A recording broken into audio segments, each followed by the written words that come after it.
কবরের মধ্যে পচে গলে একেবারে মাটির শরীর মিশে যাওয়ার পরে ওয়া বিকুল্লি খালকিন আলিম। সুবহানাল্লাহ।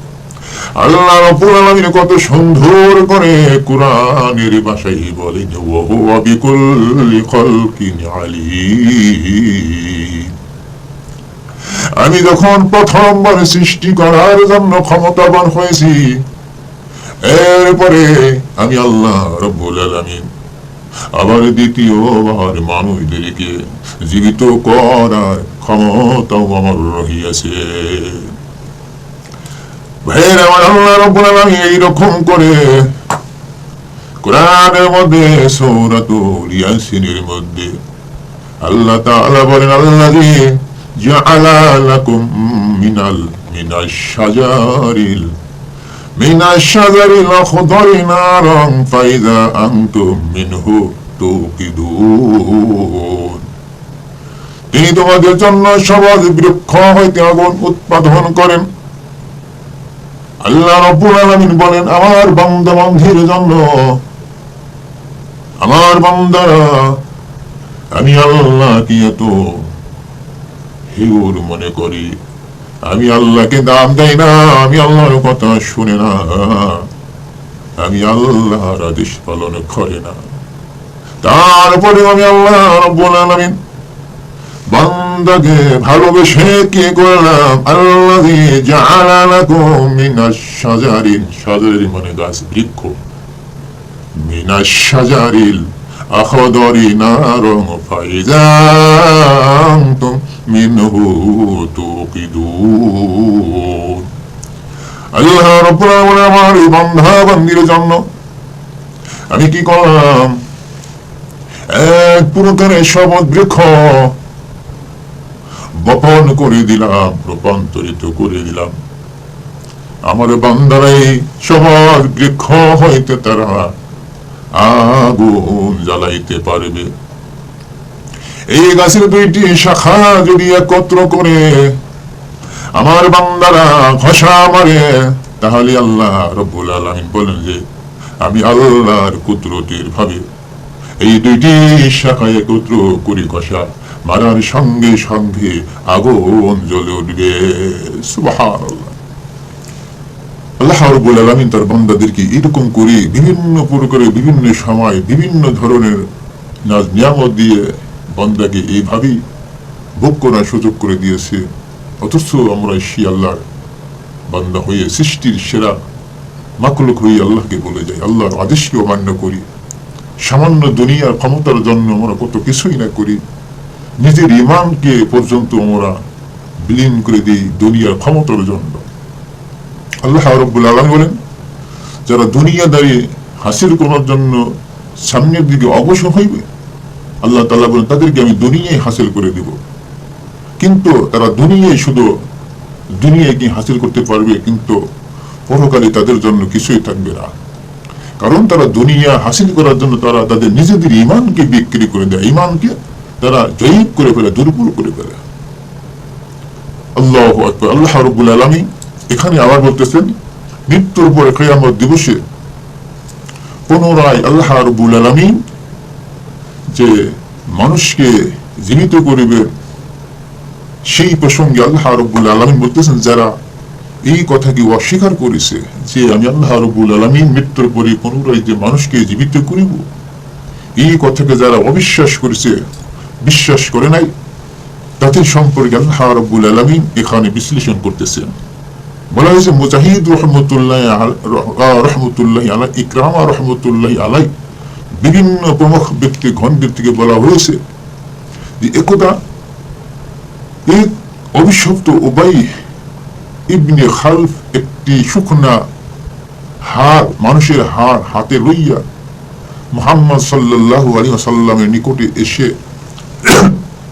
বলতে লাগলো, ইয়া মুহাম্মদ, এই কথা বলি হাতে রাখা সেই হাড়টি, মানুষের হাড়টি মুসাল দিয়ে ভেঙে ফেললো, এমনকি ভেঙে হাড়টি একটু মানে ঝুরা ঝুরা করে ফেললো। হাড়টি ছিল অত্যন্ত শুকনা এবং দুর্বল, দীর্ঘদিন মাটির নিচে থাকার বিনিময়ে হাড়টি একেবারে মানে অতিরিক্ত নরম হয়ে গেছে। তখন সেই হাতের মধ্যে নিয়ে যখন মুসহাফ দিয়ে ভেঙে ফেললেন সেই উবাই ইবনে খালফ, এবং বললেন, ইয়া মুহাম্মদ, আমি যে হাড়টি ভেঙে ঘোরাঘুরি করে ফেললাম, তো এই হাড় দিয়ে কেমন করে তোমার সত্তা, তোমার প্রভু পুনরায় জীবন দান করবে, এই হাড়টিকে কেমন করে? তখন মুহাম্মদ সাল্লাল্লাহু আলাইহি সাল্লাম সুন্দরভাবে তাকে একটি উদাহরণ দিয়ে দিলেন। আল্লাহ নবী বললেন, দেখো, আল্লাহ রাব্বুল আলামিন যখন এই হাড় ছিল না, তখনই তো ওই হাড়কে আল্লাহ রাব্বুল আলামিন সৃষ্টি করেছে। অতএব না থাকার পরে যখন আল্লাহ রাব্বুল আলামিন এই হাড় নামক বস্তু সৃষ্টি করতে পারছে, তাহলে কেন দ্বিতীয়বার এই হাড়ের ভিতরে আল্লাহ রাব্বুল আলামিন পুনরায় জীবন দিতে পারবেন না? অবশ্যই আল্লাহ রাব্বুল আলামিন এই হাড়ের মধ্যে পুনরায় আল্লাহ তাআলা প্রাণ সঞ্চার করতে পারবেন। সুবহানাল্লাহ। যখন এইভাবে এই কথাগুলো সেই পাপিষ্ঠ ব্যক্তিকে আল্লাহর নবী মুহাম্মদ সাল্লাল্লাহু আলাইহি সাল্লাম বলে দিলেন, তখন আল্লাহ রাব্বুল আলামিন বলতে লাগলেন, আওয়ালাম ইয়ারাল ইনসানু আন্না খলাকনাহু মিন নুতফাতিন।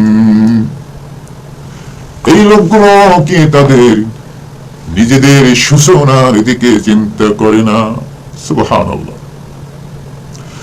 যখন ওই ব্যক্তি মুহাম্মদ সাল্লাল্লাহু আলাইহি ওয়াসাল্লামকে ওই মরা হাড়টি হাতের মধ্যে লইয়া বলতে লাগলো, ইয়া মুহাম্মদ, এই যে আমার হাতের মধ্যে যে একটি মরা মানুষের হাড়টি রইয়াছে, এমনকি আমি ভেঙে ফেললাম, মুহাম্মদ, এই হাড়টি থেকে আবার পুনরায় তোমার রব, তোমার সত্তা কেমন করে পুনরায় এর মধ্যে প্রাণ সঞ্চারণ করবে? এই প্রসঙ্গে আল্লাহ রাব্বুল আলামিন কুরআন আয়াত দিয়ে বুঝিয়ে দিলেন। আল্লাহ রাব্বুল আলামিন বলেন, আওয়ালাম ইয়ারাল ইনসানু আন্না খলাকনাহু মিন নুতফাতিন।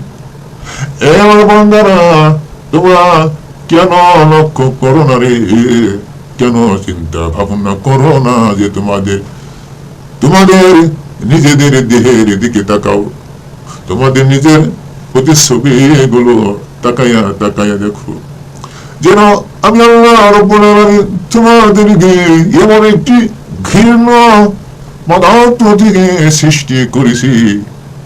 আল্লাহু আকবার। আল্লাহ রাব্বুল আলামিন এখানে কত বড় একটি কথা বলে বান্দাদেরকে লজ্জা দিলেন। সুবহানাল্লাহ। আল্লাহ রাব্বুল আলামিন বললেন, আমার বাঁধন বান্দারা শোনো, তোমাদেরকে আমি আল্লাহ রাব্বুল আলামিন এক ঘৃণ্য ও তুচ্ছ শুকনো বিন্দু হইতে সৃষ্টি করেছি। এমনকি তোদেরকে আমি আল্লাহ রাব্বুল আলামিন এত দুর্বল জয়ীব করে সৃষ্টি করেছি। এ বান্দা, আমি যখন তোদেরকে প্রথমবার সৃষ্টি করলাম, তাহলে আমি কি পারবো না দ্বিতীয়বার তোদেরকে সৃষ্টি করার জন্য?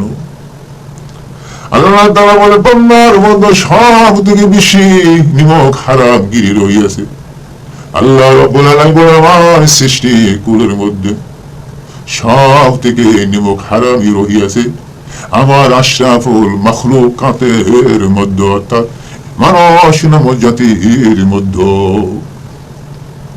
আল্লাহ রাব্বুল আলামিন বলেন, আমার সৃষ্টির কুলের মধ্যে মানুষ এবং জিন ব্যতীত আর যত বাকি সব মাখলুক রহিয়াছে, তারা প্রতি নিয়তি আমি আল্লাহর গোলামি করতেছে। আল্লাহ রাব্বুল আলামিন বলেন, সাগরের পানি পর্যন্ত আমি আল্লাহর গোলামি করে। আল্লাহ তাআলা বলেন, সাগরের পানি যখন একেবারে নিস্তব্ধ হয়ে যায়, নীরব হয়ে যায়, তখন তোমরা পানির দিকে খেয়াল করবা যে পানি কোন অবস্থায় রয়েছে। আল্লাহ রাব্বুল আলামিন পানি এমন একটি স্তর রয়েছে যার মাধ্যমে আমি আমার বান্দা বান্দির সমস্ত প্রকারের কাজকর্মের আশা প্রত্যাশা মিটাইয়া দিই।